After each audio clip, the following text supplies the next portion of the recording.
Welcome back everyone, Jake here. Normally on my channel, I just want to talk about finance and investing topics, but given global events of Russia invading Ukraine, in this video I want to give you some of my insights. And my perspective might be unique from other YouTubers, given that I recently separated from the United States Air Force. I was a nuclear and missile operations officer for 6 years. So in this video, let's talk about the Russia-Ukraine conflict.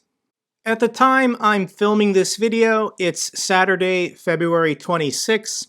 Obviously, current events can change very fast in a conflict like this. And Russia's invasion of Ukraine, we're going to say, started on Wednesday, February 23rd. So we're currently on day 4 of this invasion. And I personally don't think, based on reports coming out of the country, that it's going as smoothly as Russia anticipated. Perhaps they believed their own propaganda and thought they would be received as liberators once they reached the capital. But the fact that we're on day 4 and they haven't gotten control of the governments in Kyiv is a very good sign for Ukraine. Now, obviously, I can't really say it's good news given that it's their country being destroyed and thousands of their people dying.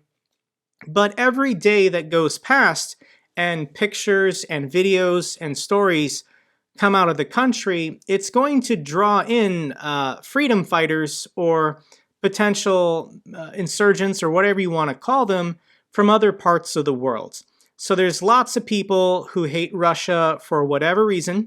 You can think of people in the Baltic states, maybe oppressed people in Belarus or Moldova, people from former Warsaw Pact countries, or potentially even Kazakhstan or some of these other countries down here like Georgia. So every day that goes by and this conflict continues, more and more people are going to flood into the country in order to form an insurgency, to form a asymmetrical warfare. That's how you defeat a superpower. The Taliban have actually done this twice. And it's pretty crazy that I'm reading a news article headline saying, Taliban calls for peace, saying they fear for civilians. There are lots of Afghan refugees that left Afghanistan and relocated to Ukraine, and the Taliban are concerned for their safety given Russia's invasion. So perhaps they can send over some of their veterans if there's still some bad blood between the Taliban and Russia. And I definitely think that Vladimir Putin underestimated this Ukrainian president, Zelensky. There was always going to be a bombing campaign, 48 hours of shock and awe before Russian ground forces rolled into the country. And I think that Putin was just anticipating that this guy was going to flee the country, that he was going to get on a plane or a train or a bus and peace out as soon as it was looking apparent that Russia was committing their full ground forces. And I gotta say, guys, I have tremendous respect for this man and what he's doing, standing up to Putin, standing up to Russia. He's putting out daily videos showing himself on the streets with other volunteers and military forces who are prepared to die to defend their freedom, defend their independence from Russia. If Russia reabsorbs Ukraine now, then it's going to be another 30, 40, or 50 years potentially of Russian rule over their country. So these people are digging in, and he's Vladimir Putin and Russia's #1 target. Whether they can send in special forces or launch a drone strike or a cruise missile or whatever Russia's got, they need to take him out because he is the fulcrum for the Ukrainian resistance of Russia's invasion. There's wide reports that Russia is looking for his family. This is his beautiful wife and 2 small children. And Zelensky knows that if Russia can find them, then Russia is going to rape and torture this woman and these kids. Like, it's no joke. This is how Putin operates. Russia is not a good guy. So my hat's off to Zelensky staying there and fighting. The United States and Western allies have offered to get him out. We don't know where his family is exactly, but he refuses to flee, and he's urging Ukrainians to stand firm, stand strong, and don't concede an inch. Here's a video clip I want to show you guys of one of Ukraine's former presidents, Poroshenko, and he's on the street with all of these, volunteers, and he's being interviewed by CNN, and just Mr. President, can you tell me what you and the group you're with right now there are armed with, and what your intention is if the Russians roll in This the is next few very hours? easy. Just my assistants here. This is the short Kalashnikov. We have just, let me see, maybe 4 and low on the 3. So I love this. I love that one of the former presidents of this country, since it became a true democracy, is on the streets with the people saying, we've got our Kalashnikovs. We don't have tanks, we don't have planes, they probably got mortars, but we're going to defend our capital and our streets block by block. And Russia's ground forces have already taken the airports on the northwest side, and currently they're holding off on going into the city center. Now, like I said, Russia needs to get control of this capital fast. I wouldn't wait another 7 days. But we have to ask the question of, do Russian ground forces want to go block by block, fighting an insurgency, clearing out building by building? I'm going to show you guys some pictures of the fall of Berlin when the Red Army took Germany's capital. And I mean, just look at these pictures of how devastating it was, having to go block by block, building by building, when people with Kalashnikovs are waiting to ambush you around every corner. The Red Army lost 200,000 soldiers taking Berlin and bringing down the Nazi regime. So my hat's off to, the Soviets during World War II for doing the job that basically the West wasn't willing to do. Great Britain, France, and the United States wasn't willing to go into Berlin and go block by block to take their capital, but Russia was. And we have to question the resolve of Russian soldiers. They don't have an all-volunteer force like the UK or the United States does.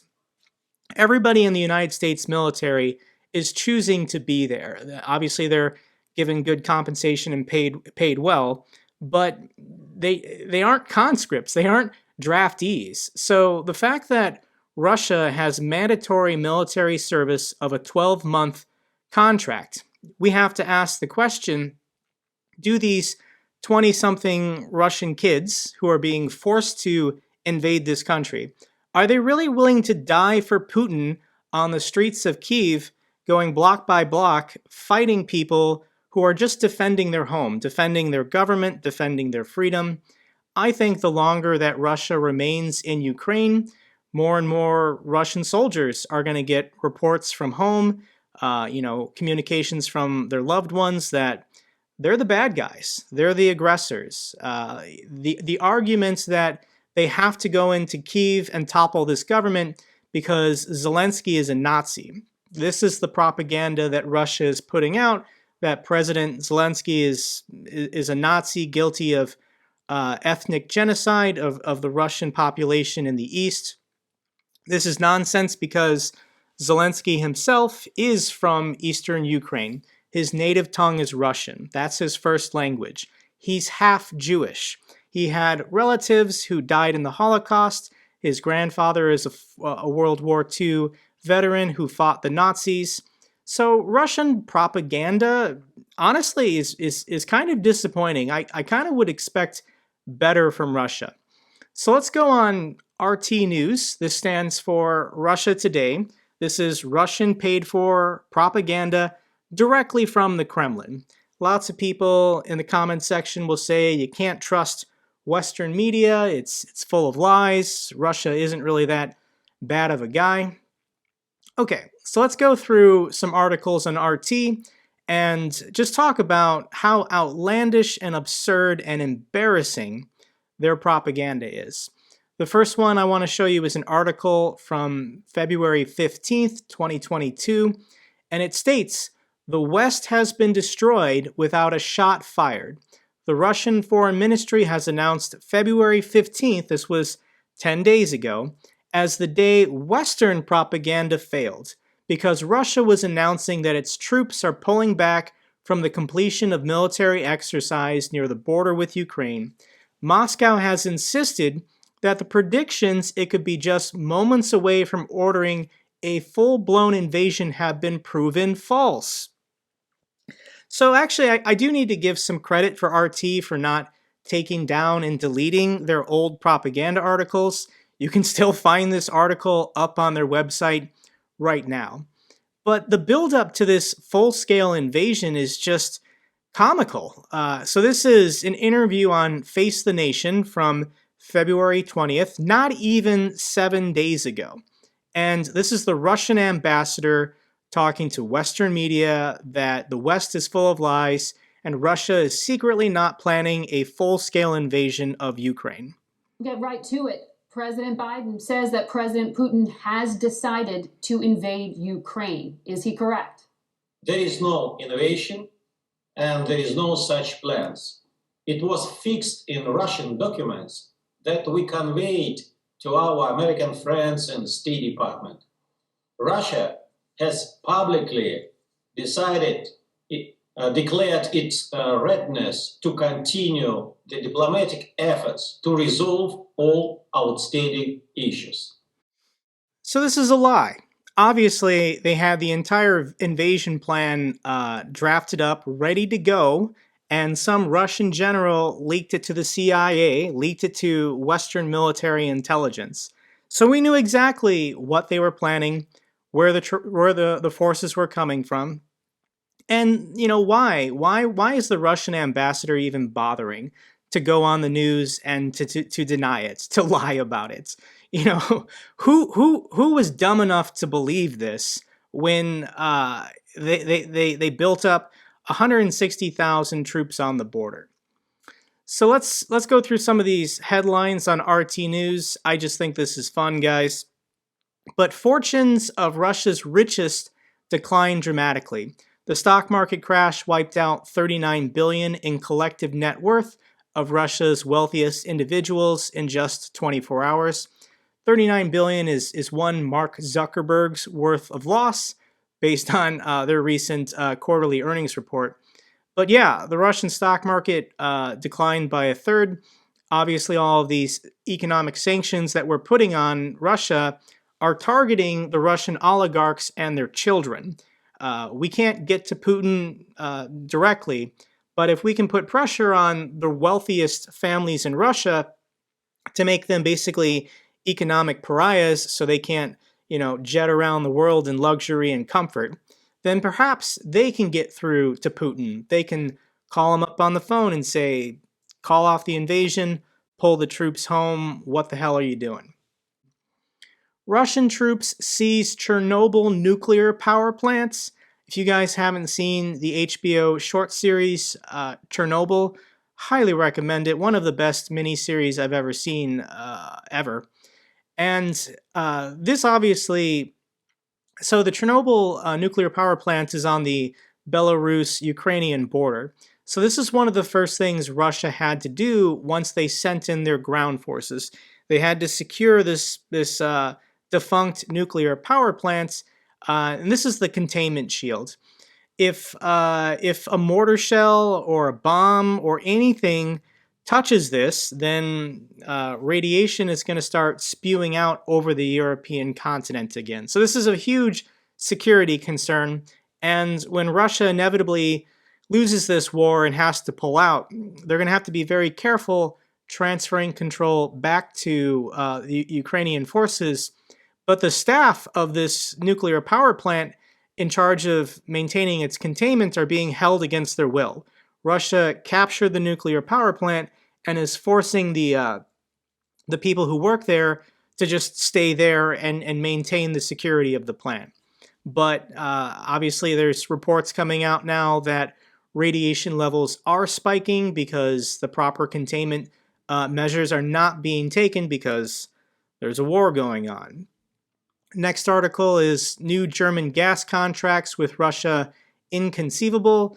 The announcement follows the suspension of Russia's Nord Stream 2 pipeline. So the economic fallout is going to be devastating for Russia. It can always get worse, but it's already pretty bad. And I don't know how this doesn't give Western Europe all the motivation they need to go all in on renewable energy. I think France gets almost 100% of their electricity now from nuclear power plants, and I can see nuclear power making a huge comeback in Western Europe in response to Russia's aggression. Obviously, we want to get as much wind, solar, and tidal power as we can get, but it's just not as cheap and efficient as fossil fuels or nuclear power. So Germany's got to make a decision if they want to stay dependent on Russian energy or if they want to pay to become energy independent, which would be a huge loss for Russia and the Russian economy to lose their customers. Russian reports loss of warplane in Ukraine. The Sukhoi Su-25 crash due to pilot error. There's going to be a lot of Russian propaganda sent home to their people that service members in the Russian forces dying will be training accidents or pilot error, but obviously Ukraine's military is killing some of them. When Russia invaded Crimea 8 years ago, they boasted and claimed that not a single Russian soldier was lost in that invasion, which is a lie. It's propaganda. So as Russian forces, 150,000 of them in Ukraine, get bogged down in a quagmire in insurgency, asymmetrical warfare, Russian body bags are going to be going home, and the government is going to be lying to these people. Because admitting that you're getting your own troops killed is hard for political leaders. It's hard in a democracy, but in a fascist dictatorship like Russia has, you can't admit you made mistakes. You can't admit that decisions you made to be the aggressor in somebody else's country is why someone's son or husband is not coming home alive. President Biden orders 7,000 U.S. troops to Germany amid Ukraine crisis. U.S. President insists the American soldiers won't fight Russia and Ukraine, but will be backing up NATO allies. So if you're Russia and you're insecure about NATO's presence in Eastern Europe, if your long-term strategic goal is to lessen NATO's role in Eastern Europe, this is having the opposite impact. Countries like Poland and the Baltic states, they're going to want a larger NATO presence now on Russia's eastern border in response to Russia invading Ukraine. So their own propaganda reason for needing to invade Ukraine, it's having the opposite impact of whatever they think their long-term strategic goal is. Next article, hundreds detained at anti-war protests in Russia. In Moscow alone, police detained 600 people amid demonstrations against the military operation. This article is actually from 2 days ago, the 24th of February. I'm sure that the protests are only going to grow and get larger as ordinary Russians realize they are the bad guys in this world event. Why is Russia arresting and detaining all of these protesters? It's because they're so concerned, guys, about COVID-19. They're concerned that people gathering in mass without approval from city authorities during a pandemic, they're just concerned over COVID-19. Next article is Facebook has banned Russian state media from advertising on their platform. Obviously, Russia spends a lot of money, a lot of rubles, on promoting their propaganda on Facebook's platform. So kudos to Mark Zuckerberg for taking a stance and rejecting their money and saying that Russia can't advertise on Facebook's platform to promote their propaganda. In response, Russia has suspended or banned the Russian people from using Facebook, probably also as a protective measure against all of these horrifying pictures and videos coming out of Ukraine. So yeah, Russia to restrict Facebook access in response to censoring their media. Same thing has happened for Twitter. Russia has blocked Twitter once again because horrifying pictures and videos are coming out of the country. Russia does not look good, so banning social media is the only way that they can hope to control and contain the outrage amongst their own people. Last thing we need to talk about in this video, you might have heard this, but Ukraine and other advocates for punishing Russia are talking about the need to kick them out of SWIFT. So what exactly is SWIFT? And SWIFT stands for the Society for Worldwide Interbank Financial Telecommunication. So this is the network that banks use to communicate, to handle transactions and payments. And Western allies are not willing to go this far. I think potentially, obviously within each country, within each government, there are people who said Russia's gone too far. This is the ultimate punishment. Only North Korea and Iran are not part of SWIFT. But to kick Russia out of SWIFT, this requires, I think, a unanimous vote. I think everyone has to agree. And there's talk that, in some countries like Hungary, they have a neo-fascist government who really seems to like Putin for some reason. So they won't agree to kicking Russia out. Additionally, I think this even concerns the United States because the United States has to protect the petrodollar. So oil that is bought and sold in the world is bought and sold in US dollars in the SWIFT system. So to kick Russia out, this would only incentivize Russia to start trading their energy, their oil, in a different rival system. So when we look at these sanctions here, let's see if I can find the paragraph. Yes, this would erode the power of the US dollar, and it would just encourage, I'll read this paragraph for you. The other risk is that countries could migrate their institutions to platforms other than SWIFT, such as a system developed by China. This would increase the friction in global commerce, hurting growth, and make it harder to monitor the finances of terrorist groups. So kicking Russia out of SWIFT would be literally the financial nuclear option that would do a lot of damage to Western Europe, do a lot of damage to the United States. Additionally, there's a lot of people, Western banks, London, Paris, New York, who have investments and have given loans to Russia. If they kick Russia out of SWIFT, they're never getting that money back. So I think Joe Biden has even used this language of, we'll come back in a month and reassess the situation.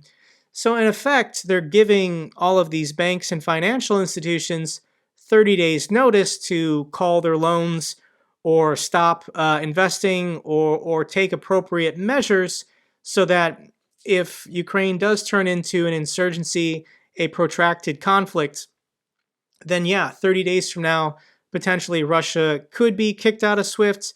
This would collapse the Russian economy. This would do a lot of damage to Europe and the United States, to global growth in general. So yeah, they're not willing to go that far just yet, but potentially if this doesn't resolve itself soon, it's only going to get worse.